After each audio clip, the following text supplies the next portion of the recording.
ছক্কা হাঁকিয়ে টিম ইন্ডিয়ার বিপক্ষে 50 পূরণ সাইফ হাসানের। সাইফ ছক্কাচারের ঝড় বইয়ে দেন ভারতীয় বোলারদের ওপর, কিন্তু অপর প্রান্তের স্বীকৃত ব্যাটারদের সবাই ব্যর্থ। একেবারে তানজিদ তামিম থেকে শুরু করে মোহাম্মদ সাইফুদ্দিন পর্যন্ত উইকেট হারানোর মেলা। সাইফ হাসান একাই লড়াই করলেন প্রাণপণ, 50-র পরও টিকে থেকে দেখালেন আশা, কিন্তু তার ব্যক্তিগত স্কোর বাড়লেও দল পারল না কাঙ্ক্ষিত লক্ষ্যে যেতে। এদিন বোলারদের নিয়ন্ত্রিত বোলিংয়ে ভারতকে 168 রানে আটকে রাখতে পারে বাংলাদেশ।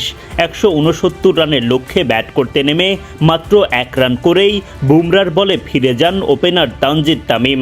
তামিম বিদায় নিলে দলের হাল ধরেন সাইফ হাসান ও পারভেজ ইমন।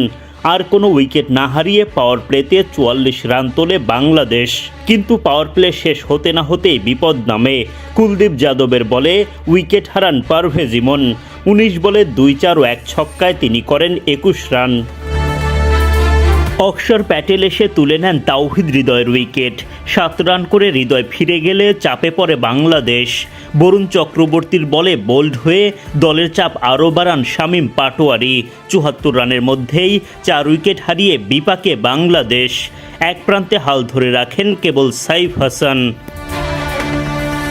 সুরিয়ার দুর্দান্ত থ্রোতে রান আউট জাকের। মাত্র 4 রান করে মাঠ ছাড়েন তিনি। সবার ব্যর্থতার ভিড়ে ছক্কা হাঁকিয়ে 50 পূরণ করেন সাইফ হাসান, কিন্তু সাইফ অপর প্রান্ত থেকে যোগ্য সমর্থন না পাওয়ায় ধুঁকতে থাকে দল। সাইফুদ্দিন 4 রানের বেশি করতে পারেননি। একে একে সব স্বীকৃত ব্যাটারদের হারিয়ে একা হয়ে পড়েন সাইফ হাসান। দুর্দান্ত ব্যাটিং করেও লাভ হয়নি তার।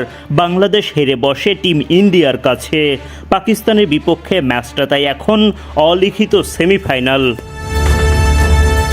ভারতের বিপক্ষে মহা গুরুত্বপূর্ণ ম্যাচে 4 পরিবর্তন নিয়ে মাঠে নামে বাংলাদেশ। চোটের কারণে নিয়মিত অধিনায়ক লিটন দাস মন ভার করে মাঠের বাইরে। ক্যাপ্টেন্সির ভার জাকের আলী অনিকের কাঁধে।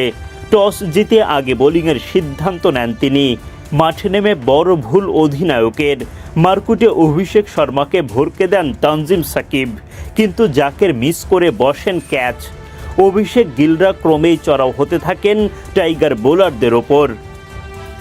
অভিষেক শর্মা রীতিমতো তাণ্ডব চালান মুস্তাফিজ সাইফুদ্দিনদের ওপর।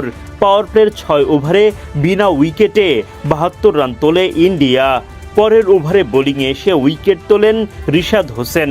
শুভমন গিল উড়িয়ে মারলে ক্যাচ নেন তানজিম সাকিব।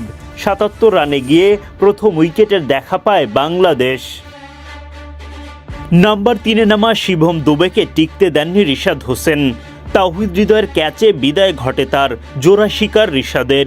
তৃতীয় উইকেট শিকারেও অবদান রিশাদের। তার দুর্দান্ত থ্রো বেলস ফেলে দিয়ে অভিষেক শর্মার বিদায় ঘণ্টা বাজান মুস্তাফিজ। 37 বলে 6টি 4 ও 5টি ছক্কায় 75 রান করে বিদায় নেন অভিষেক। বাংলাদেশের হয়ে চতুর্থ উইকেট তোলেন কাটার মাস্টার মুস্তাফিজুর রহমান। ভারতীয় কাপ্তান সূর্যকুমার ইয়াদবের ব্যাটে বল লেগে উইকেটের পেছনে ক্যাচ গেলে লাফিয়ে গ্লাভসবন্দি করেন জাকের। যদিও ফিল্ড আম্পায়ার আউটের সিদ্ধান্ত দেননি, তখন রিভিউ নেন বাংলাদেশ কাপ্তান। ফলে মুস্তাফিজ নিজের প্রথম ও বাংলাদেশ পায় চতুর্থ উইকেটের দেখা। তিলক ভার্মার উইকেট তোলেন তানজিম সাকিব। 5 উইকেট তুলে ইন্ডিয়ার রানের লাগাম খানিকটা টানে বাংলাদেশ, যদিও সেটা যথেষ্ট ছিল না। লড়াকু ব্যাটিংয়ে ঠিকই ভারতকে চ্যালেঞ্জিং টোটাল এনে দেন হার্দিক পান্ডিয়ারা।